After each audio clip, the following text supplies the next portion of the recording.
बिल्कुल comment section खोल दो। Hello, good morning Vivek. Good morning Shagun, Praful.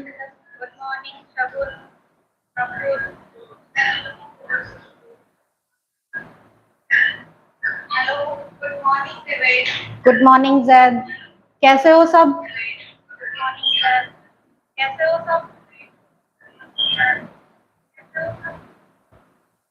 अभिषेक good morning, Nisha good morning, Namrata good morning. बहुत अच्छा लग रहा है, first time I am going live.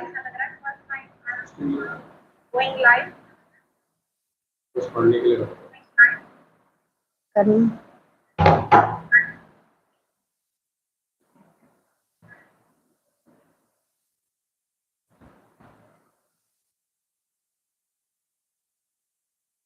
Rashmi good morning.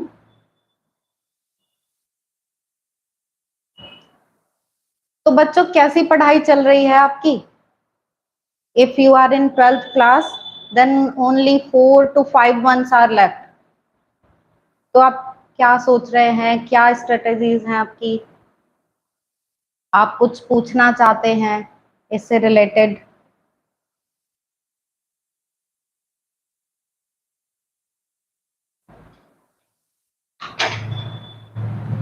Good morning Sanjay.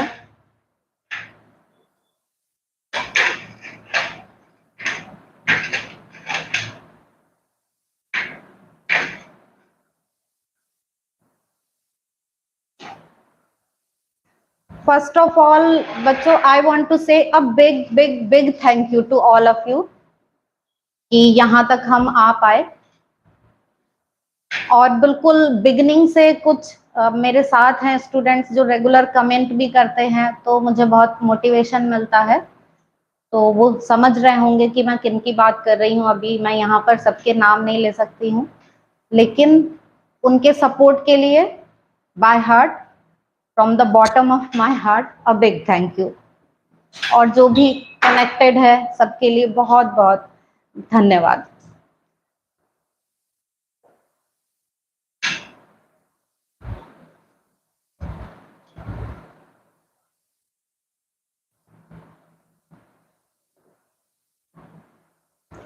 बच्चों एनसीईआरटी के लिए आप पूछ रहे हैं, तो देखिए एनसीईआरटी की एक्सरसाइज और एनसीईआरटी के examples both are very important for board exams, for competitive exam, सभी के लिए बहुत इंपॉर्टेंट है। आप एनसीईआरटी से पढ़ाई कीजिए, बहुत जरूरी है, लेकिन एनसीईआरटी में क्वेश्चंस इतने प्रैक्टिस के लिए नहीं होते। मींस जैसे कॉन्सेप्चुअल क्वेश्चंस हैं वो इतने ज्यादा नहीं होते हैं, तो थ्योरेटिकल क्वेश्चंस उसमें कम होते हैं। तो हमको बिल्कुल अपने दिमाग को ऐसे ओपन करके एनसीईआरटी पढ़नी है, उसके एग्जाम्पल समझ समझ के कर रहे हैं। आपको उन एग्जाम्पल्स में से ही कुछ क्वेश्चंस मिल जाते हैं। आप बोर्ड के पेपर्स देखेंगे, प्रीवियस ईयर पेपर्स देखेंगे, तो अगर आपने एग्जाम्पल्स पढ़े होंगे तो आपको समझ आ जाएगा कि इन टॉपिक्स में से ही, इन एग्जाम्पल्स में से ही ये सब टॉपिक्स, ये क्वेश्चंस लिए गए हैं। मीन्स हम ये कह सकते हैं कि किसी भी लाइन से एमसीक्यूज बन सकता है। जैसे आप ये देखते होंगे कि एनसीईआरटी के एग्जाम्पल जब वो सॉल्यूशन देते हैं तो उनके सॉल्यूशन तो लेंदी रहते हैं, तो वो हम अपने तरीके से करेंगे, ऐसा नहीं है कि हम उनका मेथड ले, लेकिन एंड में वो कुछ लाइन देते हैं सॉल्यूशन के बाद। दोज आर वेरी इंपॉर्टेंट कि आपको वो जरूर पढ़ने, और अगर आपके पास टाइम है तो जो एक्सरसाइज के लास्ट में पॉइंट्स टू पॉन्डर होते हैं, एक बार आप उनको भी जरूर देख लें। अभी आज के टाइम में पेपर इस तरीके के आ रहे हैं कि एप्लीकेशन बेस्ड पेपर्स हैं। मीन्स ऐसा नहीं है कि पहले क्या होता था कि कुछ डेरिवेशंस हमने अच्छे से तैयार कर लिए, तो डेरिवेशंस करके ही ये था कि हाँ पास तो आराम से हो जाएंगे, और कुछ थोड़े हम और एक्स्ट्रा डेफिनेशंस, ये कुछ न्यूमेरिकल्स ट्राई कर लेंगे तो ठीक मार्क्स आ जाएंगे। लेकिन अभी क्या है, ऑब्जेक्टिव पेपर ज्यादा बन रहा है, और ऑब्जेक्टिव का मतलब है कि आपको बिल्कुल अच्छे से समझ के पढ़ना है। कुछ भी ऐसा नहीं है कि आपने रट लिया तो फिर हो जाएगा, वो पोर्शन अब कम हो गया है। ऐसा नहीं है कि नहीं है, पर है फिर भी वो। तो ये बात थी एनसीईआरटी की बैक एक्सरसाइज। एडिशनल एक्सरसाइज के आप, मैं तो अभी नहीं बोलूंगी कि आप एडिशनल पूरी सॉल्व करें, जिस टाइम आप रिवीजन कर रहे होंगे तो कोई भी सैंपल पेपर अगर आप लेते हैं तो उसमें कुछ एडिशनल एक्सरसाइज के या एनसीईआरटी एग्जाम्पलर के क्वेश्चंस इंक्लूडेड रहते हैं, तो वो लास्ट के लिए छोड़ दीजिए आप। बेटा न्यूमेरिकल्स आते हैं 15 टू 17 मार्क्स के, 18 हो जाए बस, इससे ज्यादा नहीं आते हैं। और डायरेक्ट फॉर्मूले पर बेस्ड क्वेश्चंस काफी आते हैं, तो बहुत आप अपनी स्ट्रेंथ को देखिए कि आप क्या बहुत डीप जो क्वेश्चंस हैं जिनमें लैंग्वेज थोड़ी कॉम्प्लिकेटेड होती है, क्या उनको आप समझ पाते हैं, तो आप उनकी प्रैक्टिस कीजिए। अदरवाइज अच्छे मार्क्स स्कोर करने के लिए ये जरूरी नहीं है कि आप बहुत टफ के चक्कर में बहुत टाइम लगा दें। पहले आप अपना जो नोट्स हैं वो प्रिपेयर कीजिए, एनसीईआरटी के एग्जाम्पल और एक्सरसाइज कीजिए और कुछ कॉन्सेप्चुअल क्वेश्चंस की प्रैक्टिस कर लीजिए। I think it's enough for score good marks. Keshav good morning.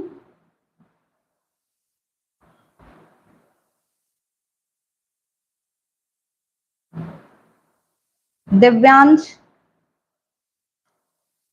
ये आपने पूछा है कौन सी क्लास का है, तो 11 12 के लिए है बेटा। जैसे अभी हमारे पास हम बोल सकते हैं कि 5 मंथ्स बाकी हैं, चाहे आप 11th में हैं या फिर आप 12th में हैं, तो फिजिक्स की पढ़ाई कैसे करें, अगर आपको इसमें भी कुछ डाउट्स है तो आप पूछ सकते हैं कमेंट में। मनलीन मैम, अगर अब से शुरू करें तो अच्छे मार्क्स आ सकते हैं, बिल्कुल आ सकते हैं बेटा, लेकिन अब से आप जो शुरुआत कर रहे हैं वो बिल्कुल डिटर्मिनेशन के साथ होनी चाहिए, उसमें अब कोई कॉम्प्रोमाइज नहीं होना चाहिए। देखिए पासिंग मार्क्स तो लाना कोई मुश्किल काम नहीं होता है, वो तो आ ही जाते हैं, लेकिन आपको अब अगर आप अब से शुरुआत कर रहे हैं तो आपके पास नोट्स होने चाहिए, आप उन नोट्स से पढ़ें, एनसीईआरटी की एक्सरसाइज और एग्जाम्पल्स करें, और कुछ क्वेश्चन ऑब्जेक्टिव क्वेश्चन जितने ज्यादा आप पढ़ेंगे उतनी ही आपकी एक अप्रोच क्लियर होगी। देखिए मैं हमेशा ये कहती हूँ कि फिजिक्स में हमें हमेशा 2 वर्ड्स जो हैं वो ध्यान देने हैं, आपकी अप्रोच होनी चाहिए। तो उसके लिए अगर आप अपने आसपास देख रहे हैं, कुछ भी है आपके आसपास, जैसे ये आप फैन देख रहे हैं, फ्रिज देख रहे हैं, कुछ भी है, कोई और ऐसी कुछ भी घटना हो रही है, तो बस आप ये सोचें how and why, that is physics only, कि ये कैसे हो रहा है, क्यों हो रहा है, यही फिजिक्स है। तो अगर आप अभी से भी शुरू करेंगे और माइंड में ये रखेंगे कि ये कैसे आया, क्या रीजन है इसके पीछे, समझना है हमें, बहुत रटने के पीछे नहीं भागना है। रेफरेंस बुक पूछ रहे हैं बच्चे आप, तो देखिए रेफरेंस बुक मुझे नहीं लगता कि बहुत ज्यादा डिफरेंस है ऐसे सभी बुक्स में। जैसे अगर आपके पास एसएल अरोड़ा है, आपके पास मॉडर्न फिजिक्स है, आपके पास ऑल इन वन है, तो इनमें कोई बहुत ज्यादा फर्क नहीं होता है। लेकिन एसएल अरोड़ा जो है वो तब के लिए है कि आपने बिल्कुल बिगनिंग से उसको पढ़ना शुरू किया, क्योंकि बहुत सारे क्वेश्चंस होते हैं इनमें, तो हम वो सारे अटेम्प्ट प्रैक्टिस नहीं कर पाते हैं, इतना टाइम नहीं निकाल पाते बच्चे, उनको लगभग 6 घंटे तो स्कूल में ही निकल जाते हैं, फिर वो ट्यूशंस भी जाते हैं, तो सेल्फ स्टडी के लिए टाइम निकालना उनके लिए मुश्किल होता है। तो मैं समझ सकती हूँ कि बहुत क्वेश्चंस वो प्रैक्टिस नहीं कर पाते, तो मेरे हिसाब से कि आप एनसीईआरटी की पढ़ लें, अपने आप के जो नोट्स हैं आप वो पढ़ लें, और उसके बाद आप कहीं से भी प्रैक्टिस कर लें, मतलब क्वेश्चंस की प्रैक्टिस आप कोई भी एक सैंपल पेपर ले लें, उससे कर लें प्रैक्टिस। क्या बिना पढ़े 100 आ सकते हैं? इतनी गारंटी है कि बिना पढ़े अब आज के टाइम में 0 नहीं आ सकते। पहले बिना पढ़े 0 मार्क्स भी मिल जाते थे, लेकिन अभी 0 नहीं मिलते, क्योंकि ऑब्जेक्टिव क्वेश्चंस होते हैं ना, एमसीक्यूज आते हैं, तो एक ना एक कुछ बाई चांस करेक्ट हो ही जाता है। तो भाई बिना पढ़े 100 तो नहीं आ सकते, लेकिन 0 भी नहीं आ सकते। दिव्यांश बेटा, यू आर इन 11th और 12th? Yes yes Chaman, thank you, thank you Chaman. E learner good morning बेटा।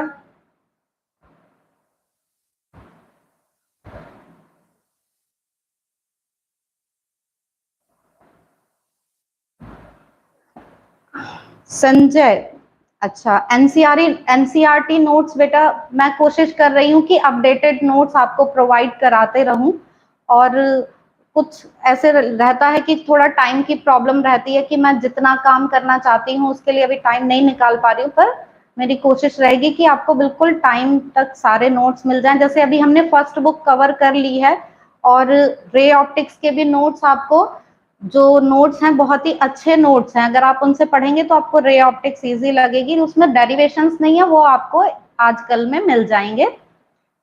तो बिल्कुल आपको टाइम टू टाइम अब नोट्स मिलते रहेंगे बेटा।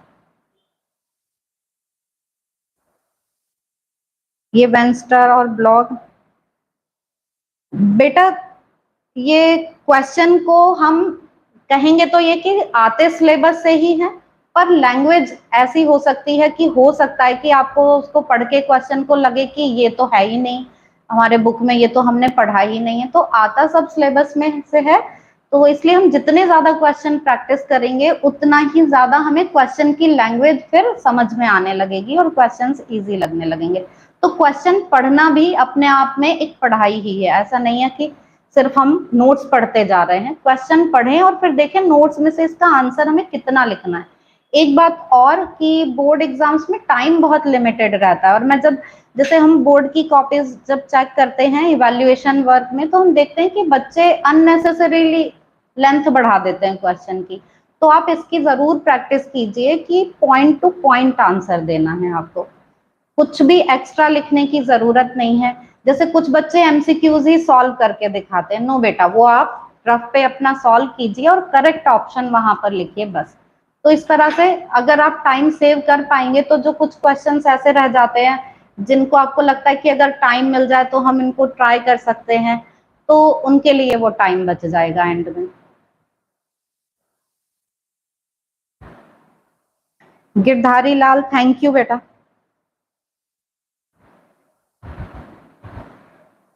अगर आप लोग कहेंगे तो वीकली लाइव आकर हम कुछ और इम्पोर्टेंट क्वेश्चंस भी डिस्कस कर सकते हैं।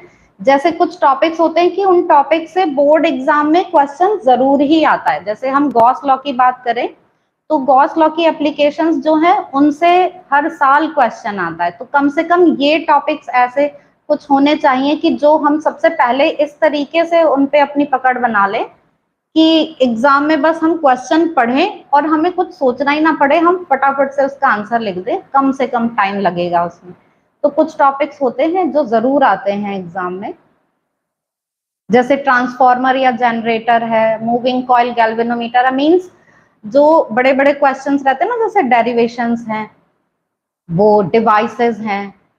तो ये डिवाइसेस और डेरिवेशन, इनको तो आप बिल्कुल एकदम ऐसे अपने टिप्स पे कर लीजिए कि इनसे अगर 1 मार्क में क्वेश्चन आ रहा है, 2 मार्क्स में आ रहा है, या 3 मार्क्स में भी आ रहा है, तो बस आपको लगे बस आहा मजा आ गया, ये तो हमें बहुत अच्छे से आता है।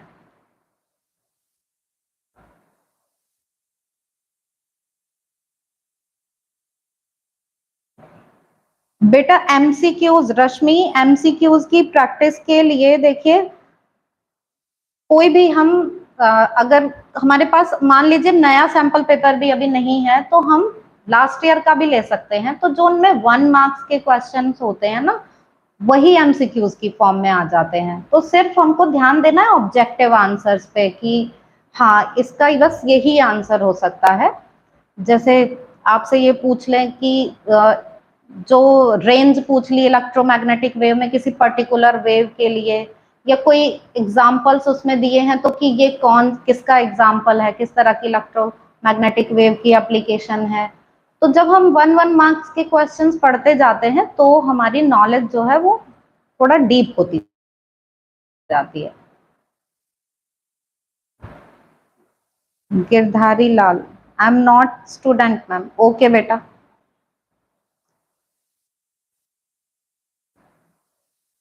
रश इम्पॉर्टेंट टॉपिक्स की वीडियो बना दीजिए। एक कम्युनिटी पोस्ट पर पोस्ट है जिसमें कि first second books means board के लिए सारे इंपॉर्टेंट डेरिवेशन और टॉपिक्स लिखे हुए हैं।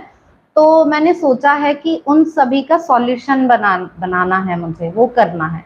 तो उससे क्या होगा कि एक साथ ही आपको पूरा ऐसे रिवीजन मिल जाएगा कि आप बस चेक करते जाइए कि ये हमारा तैयार हो गया टॉपिक, ये तैयार हो गया, और उन्हीं टॉपिक्स को अगर आप समझ समझ के करेंगे तो उनमें से आपको बहुत एक्स्ट्रा क्वेश्चन, ऐसा नहीं है कि सिर्फ वही लैंग्वेज वाले क्वेश्चन मिलेंगे, दूसरे क्वेश्चंस में भी आपको जरूर हेल्प मिलेगी उनमें।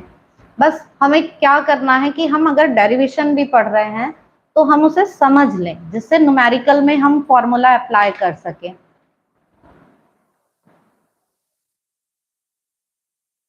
Thank you Chaman, thank you so much.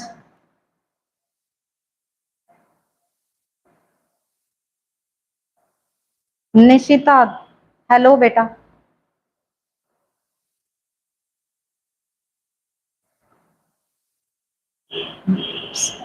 MD सलिक, brilliant बनना जरूरी है मैम, आप अपना बेस्ट दीजिए, जो आप जितना अपना आप अच्छा कर सकते हैं, किसी से ऐसे कंपैरिजन नहीं करना है। आप अपने लिए कितना अच्छा कर सकते हैं अपने लिए सब क्लियर रखिए कि आपको क्या करना है आगे, और थोड़ा सा टाइम पढ़ाई के लिए, सेल्फ स्टडी के लिए स्पेशली निकाल लीजिए।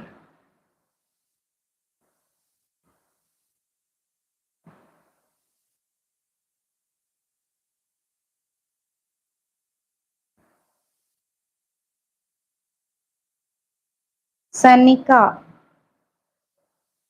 थैंक यू बेटा, थैंक यू। मेरी कोशिश यही रहती है कि अ, कोई भी बिल्कुल कॉम्प्लिकेटेड कुछ भी ना लगे, फिजिक्स ऐसे ना लगे कि ये टफ है, तो बस कोशिश ये रहती है कि उसको कितना सिंपल बना सकूं मैं, वही कोशिश रहती है मेरी।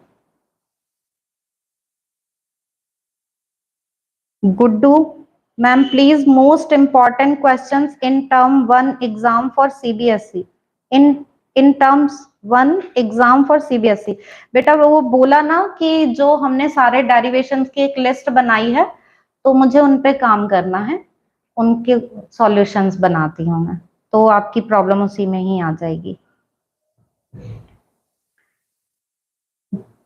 100 आउट ऑफ 100 पॉसिबल हैं, बिल्कुल हैं, आते ही हैं बच्चों के, लेकिन हमको इसके लिए कोई स्ट्रेस नहीं लेना है, टेंशन नहीं लेनी है, बस अपना बेस्ट देना है, फिर 100 आते हैं तो बहुत अच्छी बात है।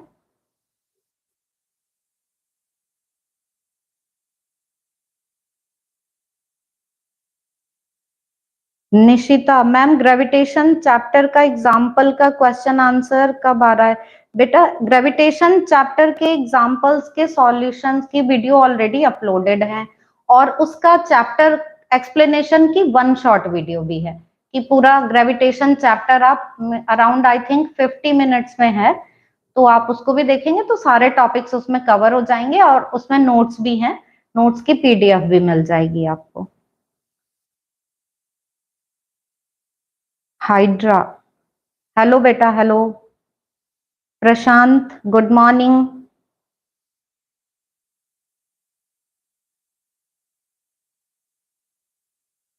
मुझे भी बहुत अच्छा लग रहा है ऐसे इंटरेक्ट होकर, और आपके अभी ये क्वेश्चंस और ऐसे कुछ जो भी डाउट्स हैं, तो मुझे लग रहा है कि जल्दी ही अब हम ये स्टार्ट करेंगे कि रेगुलर बेसिस पर ऑनलाइन आना शुरू करें, और कुछ हम क्वेश्चंस भी कर सकते हैं ऐसे कि जो लगता है कि ये टॉपिक्स जो है मस्ट ही हैं एग्जाम के लिए, चाहे क्लास 11th हो या 12th, तो उन टॉपिक्स को हम तैयार करने के लिए कोशिश करेंगे।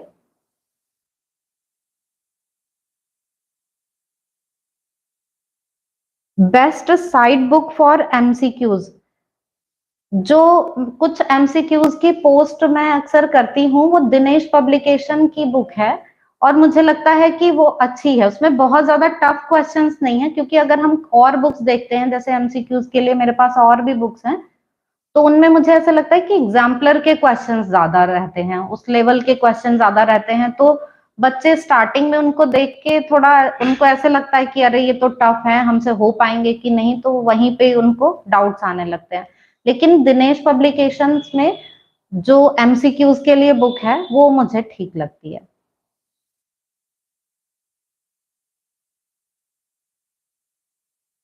ग्रुप बेटा टेलीग्राम पर भी है, टेलीग्राम पर ग्रुप बनाया हुआ है, तो उसमें मैं कुछ जो भी अपडेट्स हैं वो पोस्ट करते रहती हूँ। आपको उसका लिंक भी मिल जाएगा कम्युनिटी पोस्ट में, आप देखिए तो वहां पर आपको लिंक भी मिल जाएगा। वेंस्टार मैम, चैप्टर वाइज एक्सरसाइज करें तो अच्छे मार्क्स आएंगे? बिल्कुल आएंगे अच्छे मार्क्स, अगर आप उनको समझ के करते हैं। ऐसा नहीं कि ये क्वेश्चन हम कर चुके हैं तो 2 दिन बाद हम इसी क्वेश्चन को करेंगे तो फिर हमारे दिमाग में वो बैठा रहेगा कि हाँ ऐसे ऐसे ये डिजिट्स हैं, ये आंसर लाना है। वो नहीं, बस हमें ये समझना है कि इसकी लैंग्वेज क्या है और क्यों हम ऐसा कर रहे हैं इस क्वेश्चन में। ये फॉर्मूला लगा रहे हैं तो क्यों लगा रहे हैं, क्योंकि हमारे पास फॉर्मूले भी कई कई रहते हैं ना। अभी तो क्या है, जैसे आप चैप्टर वाइज क्वेश्चन करते तो आपको पता रहता है कि इसकी एक्सरसाइज है तो यही यही फॉर्मूले लगेंगे जो इस चैप्टर में हमने पढ़े हैं। लेकिन जब पूरी बुक से क्वेश्चंस आते हैं, मींस फाइनल एग्जाम का पेपर आता है, तो वहां पर हमको ये समझना कि इसमें कौन सा फॉर्मूला लगाना है, वो तभी आता है जब हम अब तक समझ के पढ़ रहे होते हैं।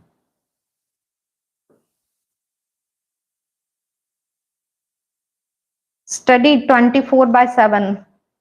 थैंक यू बेटा, मोस्ट वेलकम।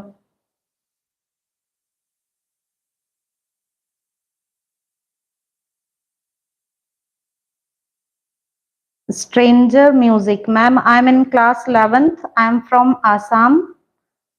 मैं फिजिक्स की थ्योरी समझता हूँ बट मैं क्वेश्चन में अटक जाता हूँ, मुझे क्वेश्चन समझने में थोड़ा देर लगता है, इसको कैसे ठीक करें?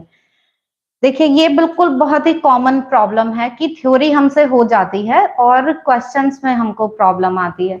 तो बस वो क्या है, हमारे बेसिक्स थोड़े वीक रह गए हैं। जैसे स्कूल टाइम में जब हम 6th 7th 8th में होते हैं तो उतना ज्यादा हमने नहीं ऐसे चीजों को समझा होता जितना उस टाइम समझ के हमको पढ़ना था। कुछ हमारा है सिस्टम इसी तरीके का कि फोकस रहता है बस मार्क्स गेन करने पे, कि बस हाँ अच्छे नंबर आ गए तो मीन्स हाँ बस हो गया सब काम।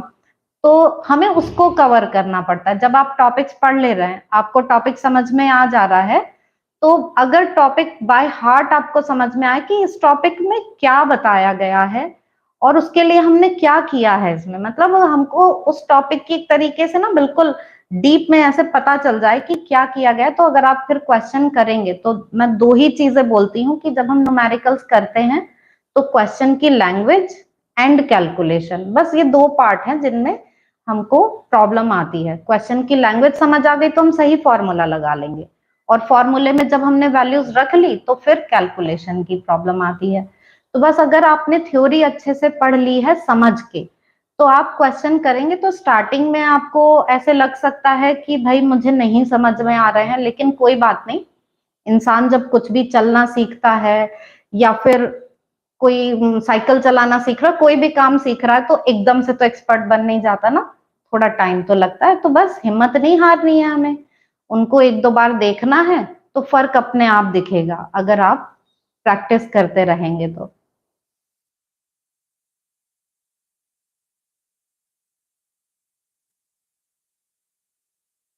क्वेश्चन 3.9 एनसीईआरटी फिजिक्स, ठीक है देखती हूँ क्या क्वेश्चन है, हो सकता है। थर्ड चैप्टर क्लास 11th और 12th दोनों के ही क्वेश्चंस ये अपलोडेड हैं, तो बेटा होगी इसकी वीडियो ऑलरेडी अपलोडेड होगी, आप चेक करो please. Ma'am, NCERT reading is necessary. अब देखिए इतना टाइम नहीं है कि आप उसकी एक एक लाइन पढ़ें, नहीं, आपको बस ये देखना है कि ये टॉपिक है और इस टॉपिक में क्या क्या इंपॉर्टेंट है, तो आप थोड़ा उसको उससे मतलब गो थ्रू हो जाइए। क्योंकि अगर हम एनसीईआरटी की एक एक लाइन पढ़ेंगे तो हमें टाइम ज्यादा लगेगा, तो आपके पास उतना टाइम अभी है क्या ये आपको देखना पड़ेगा, क्योंकि बाकी सब्जेक्ट्स भी होते हैं और वर्क भी होता है, स्कूल वर्क रहता है, ट्यूशन वर्क, काफी काम रहता है।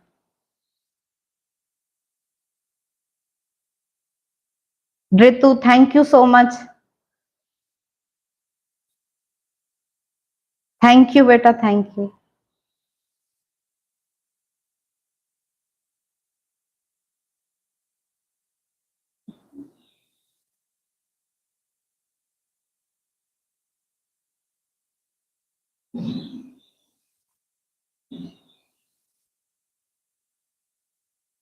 अगर आपका कल एग्जाम है तो आपको क्या करना है कि आपके पास कहीं होगा कि ये टॉपिक्स जो हैं सारे टॉपिक्स हैं, चाहे तो आप रिवीजन के टॉपिक्स जैसे चैप्टर वाइज रहते हैं उनसे देखकर ये एक बार चेक करते जाइए। आपके सामने सॉल्यूशन नहीं होना चाहिए, कहीं साइड में रखा हुआ हो पर आपके सामने ना हो। तो आप उस टॉपिक को देखकर ऐसे सोचिए कि मुझे ये आता है क्या, इस टॉपिक में क्या पढ़ा था, क्या डेरिवेशन है, क्या फॉर्मूला है, क्या डेफिनेशन है, उसको बस जस्ट माइंड में एक बार रिवाइज कर लीजिए। अगर आपको लग रहा है कि मैं इसमें अटक जा रहा हूँ, अटक जा रही हूँ, अभी ये टॉपिक में थोड़ा कहीं पे प्रॉब्लम है, तब उस सॉल्यूशन में से एक बार देख लीजिए। तो जब अटक गए उसके बाद सॉल्यूशन देखा है तो फिर वो आपको याद रहेगा कि मुझे यहाँ पर प्रॉब्लम आई थी। तो एग्जाम से पहले तो हम इसी तरीके से रिवाइज कर सकते हैं। कुछ नए में ज्यादा पढ़ना मेरे ख्याल से ठीक नहीं है, क्योंकि फिर वहां पे क्या होता है कि एक तो एग्जाम का थोड़ा प्रेशर रहता है, तो थोड़ी सी एंजाइटी वैसे ही रहती है। तो उसमें होता है कई बार कि जो हमने ज्यादा अच्छे से नहीं पढ़ा या रिवीजन नहीं किया, मोस्ट इम्पॉर्टेंट क्या है, रिवीजन है, भूलते सभी हैं। तो अगर रिवीजन में कमी रह जाती है तो वहां पर हम हमारा कॉन्फिडेंस जो है वो लो हो जाता है और फिर बस लगता है कि अरे सब भूल गए हम। बस रिवीजन ज्यादा करना है।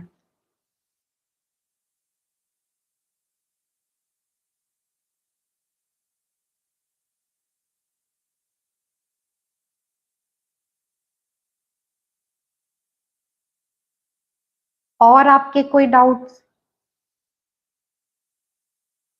Keshav ma'am, how the strong numerical section. Numericals में स्ट्रॉन्ग न्यूमेरिकल्स के लिए बहुत टेंशन नहीं लेनी है आपको, आप अपनी कैलकुलेशन स्किल पे काम कीजिए। क्योंकि जैसे मैंने बताया ना, हम कॉपी चेक करते हैं जब, तो हम ये देखते हैं कि आपकी आंसर शीट में आपने फॉर्मूला लगा लिया, आपने वैल्यूज रख दी उसमें, बस उसके बाद उसको छोड़ देते हैं। एंड तक आंसर बहुत कम बच्चों का सही आता है। और इसका रीजन क्या है, कैलकुलेशन ही तो है। आपको लगता है कॉन्फिडेंस ही नहीं आता, कई बच्चे तो सही लिखते लिखते भी बीच में छोड़ आते हैं। तो बस आपको वो कंप्लीट करना है, आपको देखना। अगर आपको ऐसा लग रहा है कि कैलकुलेशन बहुत ज्यादा है, हमारे पास टाइम नहीं है, इन दैट केस ओनली, मतलब आपके पास टाइम कम है और कैलकुलेशन काफी बड़ी लग रही है, तो आप राउंड ऑफ करके थोड़ा निकाल लीजिए कहीं पर, कि हमें बहुत बड़े मल्टीप्लाई या डिवाइड ये ना करने पड़े, और फिर एक आंसर राउंड ऑफ करके निकाल के देखिए आप। मतलब आप इसकी प्रैक्टिस अभी ऐसे कर सकते हैं कि आप कोई क्वेश्चन कर रहे हैं, ज्यादा बड़ी कैलकुलेशन आ गई, तो वैसे एग्जाम्स में ज्यादा कैलकुलेशन देते नहीं है, क्योंकि उनको आपकी कैलकुलेशन स्किल नहीं चेक करनी है, उनको देखना है कि आप क्या फिजिक्स समझ रहे हैं, क्या आप सही कॉन्सेप्ट अप्लाई कर पा रहे हैं, सही फॉर्मूला लगा पा रहे हैं क्या, ये देखना है।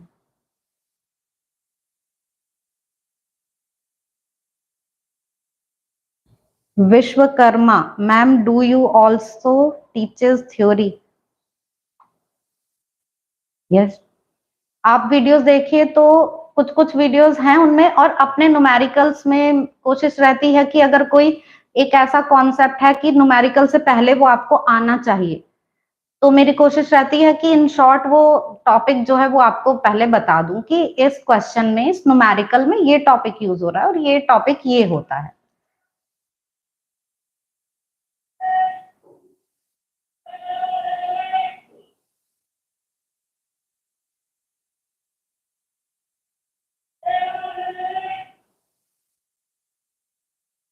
शुभ, फिजिक्स के न्यूमेरिकल समझ आते हैं बट हम जब ट्राई करते हैं तो नहीं आते। कोई बात नहीं, आप ट्राई कर रहे हैं तो एक बार ही ट्राई करके उसको छोड़ना नहीं है, आप ट्राई अगेन एंड अगेन। तो अगर आप ट्राई करेंगे, और ऐसा नहीं है कि आपको सभी में इतना टाइम लगेगा, आप एक बार न्यूमेरिकल्स में बस कुछ टाइम दीजिए, कि किसी भी एक चैप्टर के भी न्यूमेरिकल्स आपने थोड़ा टाइम दे दिया ज्यादा, तो फिर बाकी चैप्टर में भी आपको ऐसे लगेगा हाँ अब क्वेश्चन आने लगे हैं। देखिए कोई शॉर्टकट तो है नहीं, आपको पढ़ाई तो करनी पड़ेगी।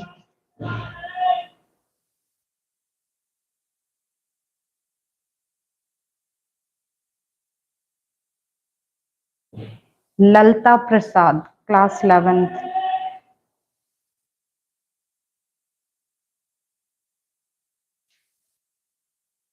11th फिजिक्स चैप्टर 7 का एक्सरसाइज भी बता दीजिए।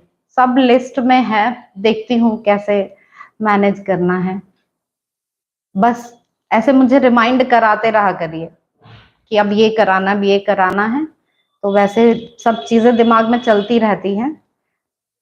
बस थोड़ा ज्यादा टाइम की जरूरत है मुझे, तो कोशिश कर रही हूँ कि रेगुलर अब हो पाऊं।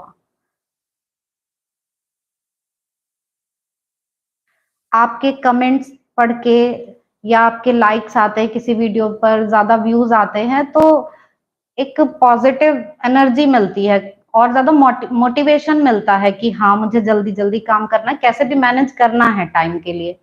तो बस ये तो मैं कहना चाहूंगी कि अगर आप वीडियो देख रहे हैं, आपको कहीं भी कोई डाउट आ रहा है, तो आप कमेंट सेक्शन में उसको पूछिए या लाइक कीजिए।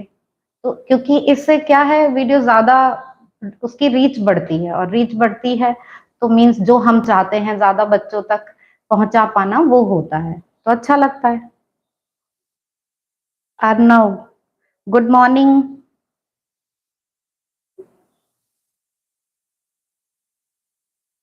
Thank you Chaman, thank you.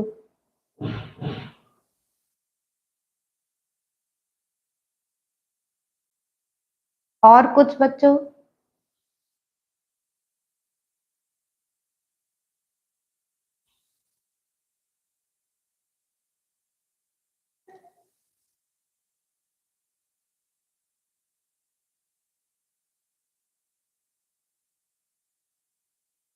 Good morning Sushma, good morning.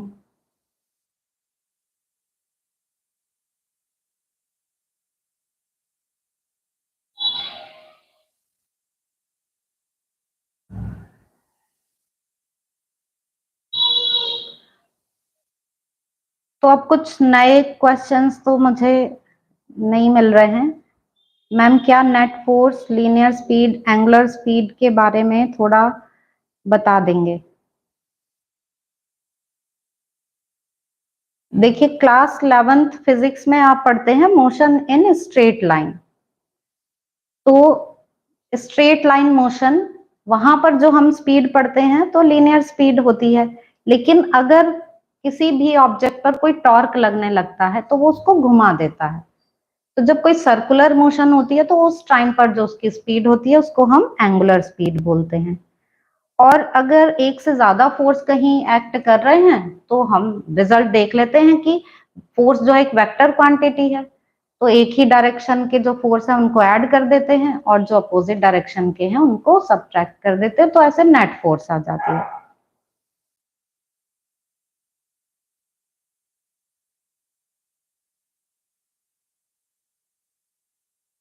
Thank you मोहित,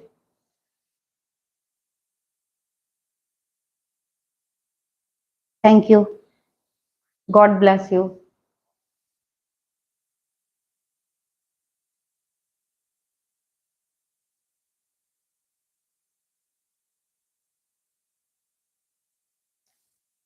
और कुछ क्वेश्चंस वैसे मुझे नए अब नहीं दिख रहे हैं, लेकिन फिर भी मैं आपकी चैट एक बार बाद में पढ़ लूंगी कि कुछ अगर रह गया होगा कि जो क्वेश्चन मेरे से स्लिप हो गया है, नहीं देख पाई मैं, तो फिर उनको बाद में देखकर आंसर देने की कोशिश करूंगी।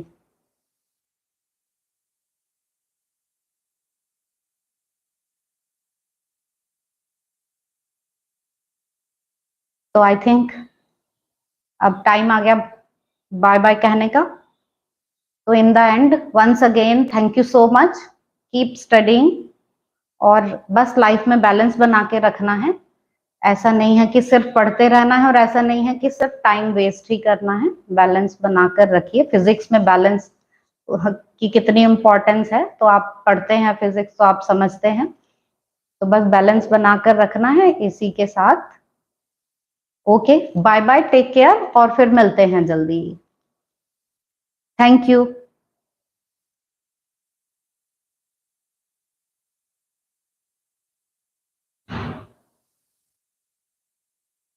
कर दो, कहाँ से होगी बन?